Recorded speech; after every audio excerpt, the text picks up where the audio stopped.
Channel mom's blog. আশা কৰোঁ আপোনাৰ সকলোৰে ভাল, লগতে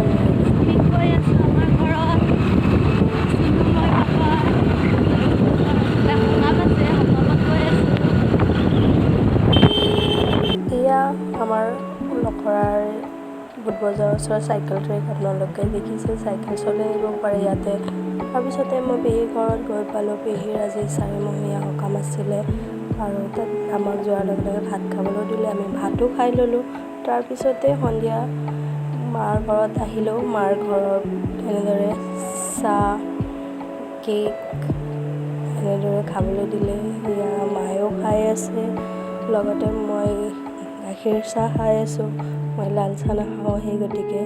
আৰু ইয়াৰ পিছদিনাখন ৰাতিপুৱা মই গা পা ধুই ৰেডি হৈ ল'লোঁ। মায়ে আকৌ চাহ বনাই আনিলে। তাৰপিছতে এনেদৰে চবকে লাজ লাগিছে, চবৰে লুকাই লুকাই যায়। এয়া মই চাহও খাই ল'লোঁ। তাৰপিছতে এয়া আমি বাঙি বুলিয়েই কওঁ, এয়া চেনিৰ লগত খাই ল'লোঁ। এইটো মিঠা বেছি নাথাকে, সেইকাৰণে আমি অলপ অলপ চেনি লগাই খালোঁ গোটেইকেইজনীয়ে। তাৰপিছতে দুপৰীয়াৰ বাবে ভণ্টিয়ে চাওকচোন কিমান কি বনাইছে। মাছ, ৰঙা, পটল আলুৰ চব্জি, দালি, এনেদৰে আমি দুপৰীয়াৰ ভাত সাজো খালোঁ গোটেইকেইজনীয়ে মিলি। খুবেই ভাল লাগিলে। তাৰপিছত মোৰ মায়ে এনেদৰে কাপোৰৰে অলপ বিজনেছ কৰে। এয়া কাপোৰবোৰ চাওকচোন কিমান ধুনীয়া ধুনীয়া কালাৰ। এইযোৰ কালাৰ মোৰ খুবেই ভাল লাগিছিলে।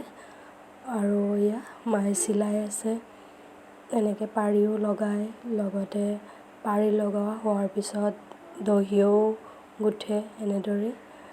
তাৰপিছত এনেদৰে কাষ্টমাৰক ৰেডি কৰি বিক্ৰী কৰে। আৰু এনেদৰে ময়ো চাই আছিলোঁ মায়ে কেনেদৰে কি কৰি আছে। তাৰপিছত চাওকচোন আমাৰ ঘৰত কি ধুনীয়া ধুনীয়া ফুল লাগি আছে। তাৰপিছতে জুৰি আৰি আহিলে, গতিকে ময়ো অকণমান চুৰি পিন্ধি ল'লোঁ শাওণ মাহ বুলি। এয়া ৰাতিয়ে হ'ল, ৰাতি আকৌ ভাত খাবলৈ ল'লোঁ। অলপ অলপ দিনৰে মাংস চব্জি চব আছিলে, গতিকে সেয়াৰে খালোঁ। সন্ধিয়া তাৰপিছত অহাৰ সময়ত চাওকচোন এনেদৰে চাট আনিছিলে ভণ্টিয়ে, আমি চাট খাই ল'লোঁ অলপ অলপ গোটেইকেইজনীয়ে মিলি। আৰু ভিডিঅ'টো আপোনালোকৰ চাই ভাল লাগিছে যদি লাইক, কমেণ্ট, শ্বেয়াৰ আৰু ছাবস্ক্ৰাইব কৰিব। তেতিয়াহ'লে আজিলৈ বাই বাই। আকৌ এটি অন্য ভিডিঅ' লৈ আপোনালোকৰ লগ হ'ম। তেতিয়াহ'লে আজিলৈ বাই বাই।